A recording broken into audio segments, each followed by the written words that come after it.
All right, everyone, we're going to give it just a couple minutes and then we will dig right into this wonderful conversation today.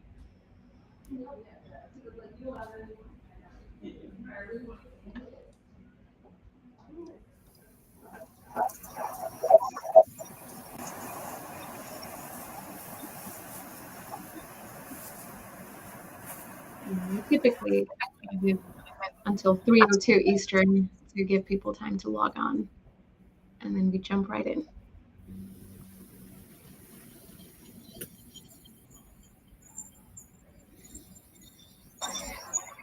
I think if everybody winds up being addressed and spoken to, then you'll be able to leave. But I want to make sure that my my mic Oh, is yeah, you're on. totally live. You're live now. Everyone's just hopping on.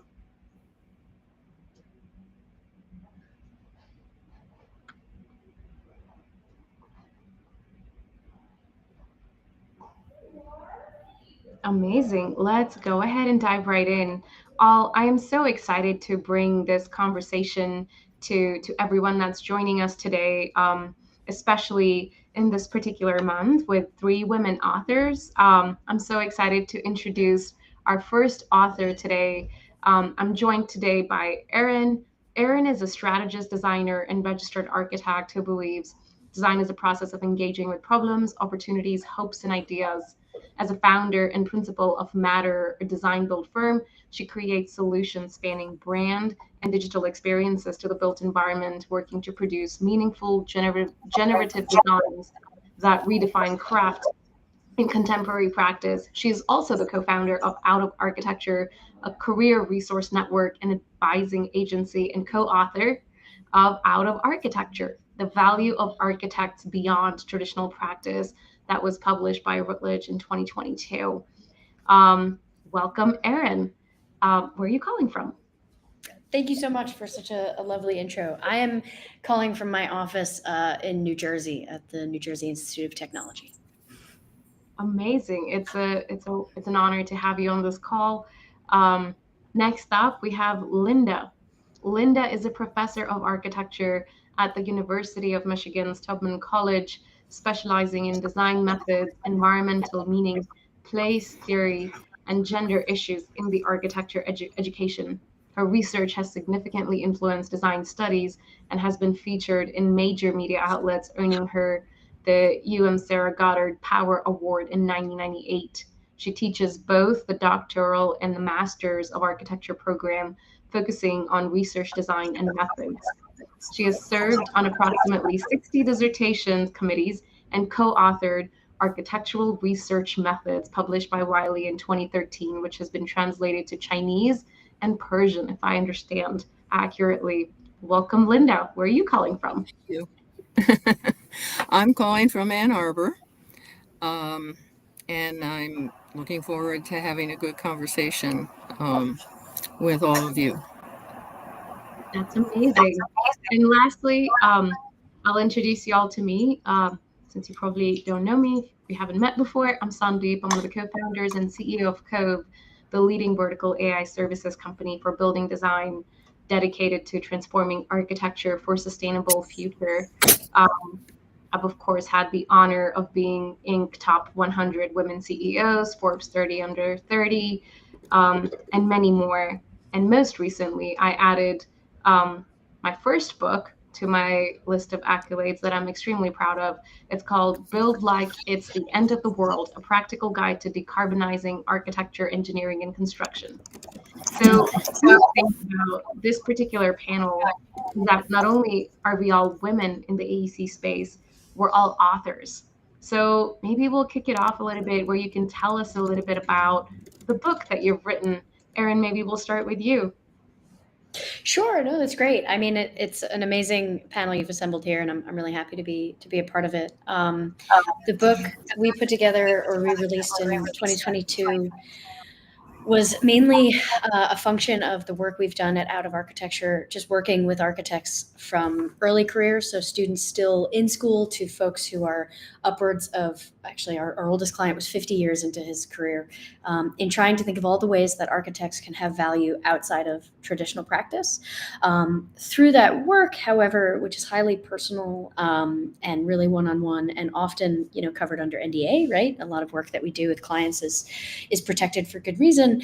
We started to see a lot of recurrent themes, themes on why people leave the profession or why people want to redefine what it means to them to be an architect and to practice. Themes within the profession that are potentially pushing folks into that direction, and also themes that folks just struggle with when we think about career and that sort of journey. So we were really inspired to write the book as a way of getting more of those tools and resources and some of those stories out there, in the hopes that folks would be able to do this and know that there was a resource out there, mainly because it's a big focus of mine to expand what it may mean to be an architect in the future, what sort of agency we can have, both in the built environment and beyond. So the book is really a way to give people both the confidence and some of the tools to imagine how they could design their career in the same way that they use those design skills every day to make the world around us. I love that. As someone who's definitely chosen a career path that's out of straight up architecture, being, leading a technology company, I can appreciate that. And definitely not a resource that existed back when I was making that call. And I'm so excited that you're having this influence on, younger folks that are coming out of school now and are thinking about these paths, or older folks, as you said it. Um, Linda, maybe if you could tell us a little bit about the work that you're doing and the book that you've written. I'm sorry. Can you just restate the question, because I missed a word or two? Oh, no worries. I was just saying if you could perhaps tell us a little about your book. Well, then my question is, which book? Are you talking about the research methods book, or I co-edited a book on participatory processes and the use of games in design work, especially with community groups. That's an edited book. There are some chapters that I wrote or contributed to, but it's a whole array of authors who have used participatory design processes. And I use it as the text for a class I teach on the first part of the name of the course is Game On exclamation mark, and then just mentions that it's for participatory processes in architecture and urban planning. So that's used as a textbook in the course, and it's gotten a pretty good reception. That sounds fabulous. Yes, and it's a fun course I to was here teach. the whole time. It just put me in the background for whatever reason, but here I am. But yeah, that's what I was about to say. Of course, you've written more than the one book, unlike myself. But I was very curious to hear about some of the things and the work that you've been up to. So thank you for sharing that. I am curious as we enter in this world of AI, generative design, algorithms, so on and so forth. I wonder what your opinion is on if these tools are simply enhancing an architect's creativity and efficiency, or are they fundamentally redefining the role of the architect in the design process? I'd be curious, Linda, if you had a point of view on that. Well, I wouldn't want to sound like I have a definitive opinion. I am curious and sometimes puzzled about say people who are advocating for greater use of AI or other devices like that. I don't know whether that means I'm simply not enough informed, or I'm skeptical about, well, I'm certainly skeptical of anyone who would argue it's some sort of panacea. I'm not saying it shouldn't be out there or experimented with, but I'm not yet familiar enough with it to be able to say, okay, it's great here, but not there. I'm still learning. I think that makes a lot of sense. With the work, Erin, that you have been up to, you're leveraging technology a good bit in your workflow. I'd be curious on your point of view. Yeah, I mean, I think you can look at our profession almost historically with the changes and advents of different types of tools, right? We still use a pencil as much, or I still use a pencil as much as I still use a computer. And I think this will be another tool in the tool belt.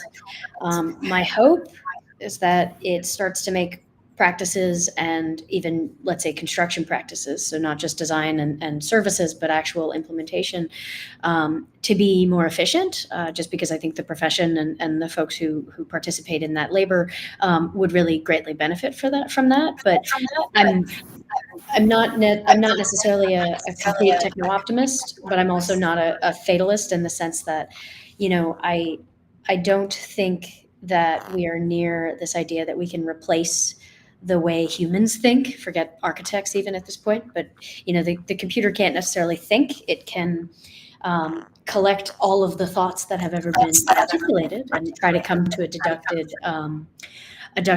idea, but I sit somewhere in the middle.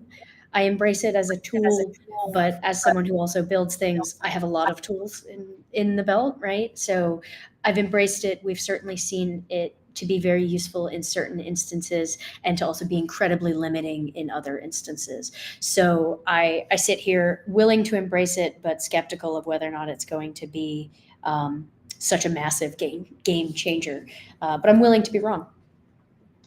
That's a fascinating point of view. I will say, probably at least out of the three of us, I'm most definitely a lot more AI forward, and perhaps I'm one of the people, Linda, who puzzles you because you're like, geez, why? I will say that while I don't think, and I don't like the notion of or the word replacement when it comes to technology versus humans, because it's not the same. We're not talking apples and apples at all. Like, it's two different things. One is a tool, the other is a human with a rich thought, mind, ability to do creative things. So, I mean, to me, there's no real comparison, at least in those two segments. But I absolutely am seeing in the seat that I'm in as a CEO of a technology company that's using AI in a lot of our workflows as a way to push things forward, as a way to get creative outcomes. So it's always fascinating to hear different point of views on it. Switching gears just a little bit, I'd love to dig in just a little into the new business models for practice. So in an era of change, um, where we see all kinds of new business strategies and models, I'm curious on thoughts, Erin, you might have on what new business strategies or models should architects embrace to stay relevant or profitable? Like, how should we think about the business of architecture? I think a whole lot more so, frankly. I think for me, the struggle I have starts in academia. I consider myself an overeducated individual, and I have 2 degrees in architecture, and during none of them I think did ever any of my professors mention the word business. And that's in fact what most of architecture is, right? There's the research and the theory side, which is valid and important. But when we talk about delivering the built environment, what we have is a lot of firms who are run by folks, particularly on a legacy level, who have either on the job business training or very little business training. Obviously, this is not necessarily true at the super high end of firms. So the firms that are over hundreds of people working for them, obviously they're built to an engine where they can bring in folks with proper business training. But I would love to see, even just at the educational level, more discussion of how we can empower folks to understand the fact that the construction industry is literally a giant pool of money that moves around, and we are a part of that. We are a significant part of understanding how to deliver not just healthy, safe, and efficient buildings, but also the brokering and the arbitering of that in the built environment. And I, in teaching kind of a lot of pro-prac classes, and trying to just arm students with the basic knowledge of how this industry comes about, but then also trying to push my students and some of the people we work with at Out of Architecture to think of practice just like a design problem. The profession is itself a collective project. So I think just leaning on, potentially just traditional ideas of how firms get started. Obviously, we have a whole history of our profession and where it comes from, and especially at the turn of the century in the Industrial Revolution. But those models are ripe for change in the same way the Industrial Revolution changed things. And perhaps, not to tie this back into the other question or your previous question, perhaps this is where AI and just frankly technology in general can really help us understand the things that we as humans and as thinkers and arbiters of the built environment are really good at, things we are not, and craft businesses around this idea that we are ultimately delivering a service and a project for the greater good of society, and then also inherently learn how to communicate that value effectively so that we don't leave both agency and frankly profit on the table. That's a really cool point of view. There's a lot that I want to dig in there, but before we do that, Linda, I want to get your thoughts on the same question. What do you think about the practice of architecture? Well, I've been teaching a class called Alternative Practices for at least 20 years or more. I can't remember when I started it. In a way, I think I have a background in design that ranges from graphic design to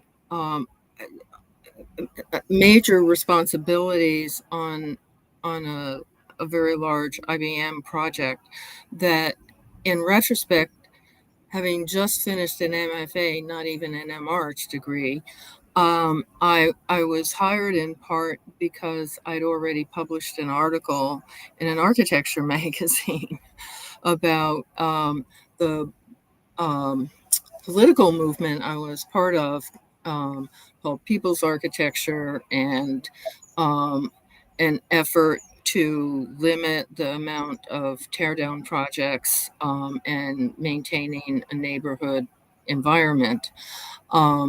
And the group I was a part of was called People's Architecture. We won the vote on that, and then the city council kind of caved under pressure from real estate people. But I did write an article about the whole effort and the process. And so when I started looking for a job in an architecture firm, the firm I started working with is McHugh Boone Tomsick, and Jerry McHugh was chair of architecture at Berkeley at the time. Anyway, so because I was a writer, I'd been published, they had me doing a lot of the programming work and putting the booklets together. But I also wound up having responsibilities that, in retrospect, I think, what were they thinking? Because I wound up doing some of the research on there are 8 component buildings of this whole big IBM project, and Jerry McHugh wanted the courtyards in between the blocks to have vibrant color. So that was one of my jobs, was putting the color scheme together and then researching the paint is not the right term, but the treatment, it was curtain wall, but within the courtyards, the colors from each of the different blocks would match up with each other. So it was kind of a rainbow scheme. But I wound up researching the what the material, what the color coding had to be and putting that in the specs and so on. And when I look back at it, I think, I don't believe they gave that responsibility to me coming out of nowhere.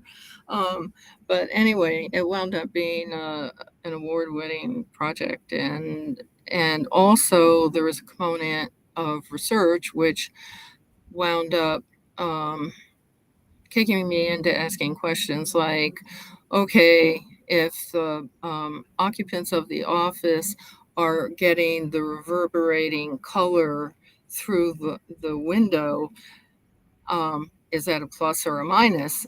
I wound up interviewing them. They didn't seem to mind having the color reflecting into their office. But anyway, Mhm. that led me eventually to um, getting my Master of Science and my doctorate in environmental psychology.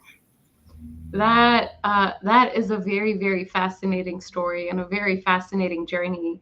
Um, One of the things that I heard, as I was hearing really both of you, that I know I resonate so closely to, is this business of architecture. At the end of the day, there is being produced, and I think, Erin, maybe you said that, right? Like, at the end of the day, we're producing a work product for someone, to for a building, to help make the world a better place, to help make our communities better. And to me, that's what I find fascinating, about how there is so much that goes into making the community better, yet the architecture field as itself, of course, we've all heard about the very long hours. Maybe some of us have done it. We've all heard about the extremely small profit margins. Maybe some of us have run firms that have seen that firsthand. And that's really also bringing it back to technology, similar to what you said. I see AI and other technology having such a great impact. I'll give you a very small example. There's a study we were working on very recently for an architecture project, to figure out the embodied carbon and reduce the amount of embodied carbon in this particular material set.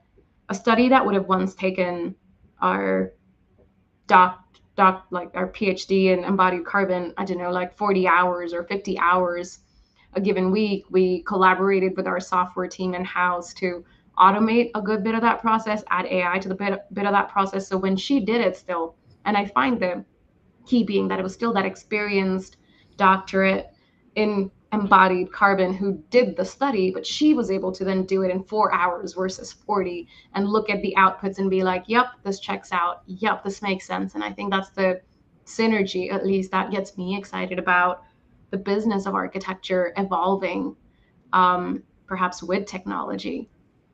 Um, oh, Sorry go for for it. jumping in. Go right in. um, well, I was teaching my alternative practices class last night, and the speaker I had is someone who's been profiled in Architectural Record, Lisa Suave and her partner Adam Smith. And they actually started their firm while they were still in graduate school. Um, but she's very much of a proponent of collaborations with people, including being investors in some of the projects that they're designing for, and or working with other professionals to shape some of the innovations that they're doing. And they've had their office in Ann Arbor for 8 or 9 years, and they just moved to Detroit, and they bought I think it was abandoned manufacturing building that they're turning into kind of a multiplex of professional oper- um, there's it's fairly large, so there's enough space for a number of other architectural professionals. And also, without going into a lot of detail, um, um, Lisa is able to rattle off all kinds of analyses of projects that they've um, wound up with interesting, what do I want to say, partnership sometimes, or partial ownership with some of Yeah, the projects that that's really exciting. have come to them. That's really fascinating, and it's that collaboration. I think Erin, you speak about in your book too, right? Like in the Out of Architecture, I find it fascinating. It explores about architects finding opportunities in fields like tech, business, policy. I'd be curious, what are some examples of roles where architectural training gives a unique advantage, um, like UX or product management or film or policy, and what can traditional architecture firms learn from those who have ventured out of architecture? Yeah, I mean, I think at the outset, in order to be, I think, a really successful architect, you have to be a lot of things that are not just a good designer. You have to ultimately be a decent project manager, even if that's not your role. We have to balance so many different expertise, deadlines, modalities of working, even just sort of, think about making too large of a model and getting it out of the office, right? But also just becoming excellent collaborators and communicators.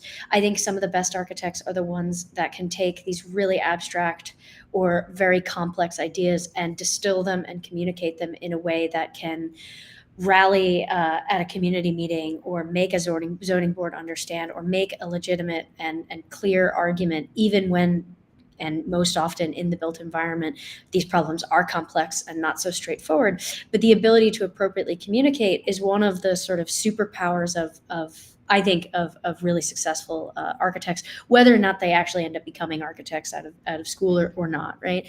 As it pertains to specific roles, I mean, I think, Sandeep, you can give yourself as an example, right? You're leading a major company that's trying to redefine practice through also the empowering of through digital tools, right? So, and I'm vastly understating what it is that you are doing, but I think if, as we've started out of architecture and as we've grown, we've been able to see all of the different ways that architects have been able to make their design capabilities and their ways of thinking impactful in the world beyond just buildings. And plenty of folks are doing it with buildings too. But we've had folks who go off into allied disciplines. So thinking about things like, yeah, sustainability consultants, yacht design, even things more in the arts in terms of exhibition design, choreography. But then we also have folks, even like my co-founder at Out of Architecture is the manager of digital technologies at Adidas, right? So we joke that, shoes and buildings are not so different. Shoes are just houses for feet. But the reality is, you think about the sort of supply chains and the logistics that goes into creating shoes. It is not unlike all of the efforts that go into the creation of a building. We've had folks who've also gone off, obviously, into academia, into research, but then also into consulting, both straight out of school and then after 10, 15, 20 years into practice, because they have built such an amazing, not just body of knowledge and expertise, but then also with the network that they've cultivated in their variety of different communities, they're able to kind of go into large and small scale companies at both a consultant and an in-house level to really think at a systems level how companies can change how they deliver whatever it is their products are. And I think that, that is both a testament to the way that we think and the way that we're trained to operate in the world and literally make things out of nothing, but also, I think, really foster communication and collaboration to work through difficult, complex, not always so clear problems, and translate that into not necessarily even solutions, but attempts at the betterment of society, or even just it could be a simple site, but making the world around us just a little bit better through an iterative process. Another thing that Lisa Suave is an interesting example is that she also wound up being on the planning commission for the city of Ann Arbor, and takes very seriously the role of civic activity for the betterment, obviously, of the community and the people for whom with whom they're collaborating and providing for. That's really cool. And I think it's that theme of collaboration that I've heard both of you speak of that really sets us up for a lot of success. I know we're running very close on time. We're a minute away from the official time for the panel ending. So one last question to both of you. It's a rapid fire. What's one piece of advice that you would give to, architects, especially emerging generation, so that they can start preparing now for the coming change? Well, I guess the best answer I can give is that I've taught this course, Alternative Practices, for over 20 years. And um, on one level, it's interesting that some of the students wind up by their final paper declaring an interest in something they already stated at the beginning of the class, but many others have shifted gears. In other words, they thought they were going to just do architecture, regular practice, whatever that definition was, and then discover a niche that isn't necessarily architecture, but it might be landscape architecture, or it might be real estate development. And so and one thing I want to say very proudly, somebody who graduated from the U of M architecture program many years ago, and I knew her when she was a student, like way back when, was recently appointed CEO of Albert Kahn. That's amazing. That's awesome. Yeah, I mean, advice is always hard because I feel like it tends to be temporal, and I almost would want to give a series of snippets. But I think what I would say is just trust your intuition around iterating on what your career could be. In the same way that you go into studio as a student, not necessarily knowing what the end result is going to be, embracing that when it comes to when you make major decisions about your career as well. There's so many different ways to do what it is that we do, and so much of that is highly personal to both your skills, your capabilities, but also just what you're passionate about. I tell my students all the time, working in this as a creative field is incredibly difficult. If you're not loving it, you need to make some sort of a change, because we do it both for the passion of it, but also the end result. So fail fast. Failure is not a bad thing, and don't necessarily always look for the comparable or the path that someone has taken before you, because the reality is we have to design the profession through the designs of our own businesses and our own careers. And I think we'll be better for it if we start to embrace different ways of trying that, and embrace the iterative process at a larger level. I love that. Well, Linda, you are an absolute legend. Thank you so much for hopping on. Erin, you are a rock star, a powerhouse of energy with all the wonderful work that you're doing. I couldn't be more proud to be hosting this panel in this month with two fellow co-authors who are leading in such magnificent ways. I'm so grateful for both of you taking the time and having this wonderful conversation. I hope you have a great rest of your day. Thank you so much. Thank you. Thank you.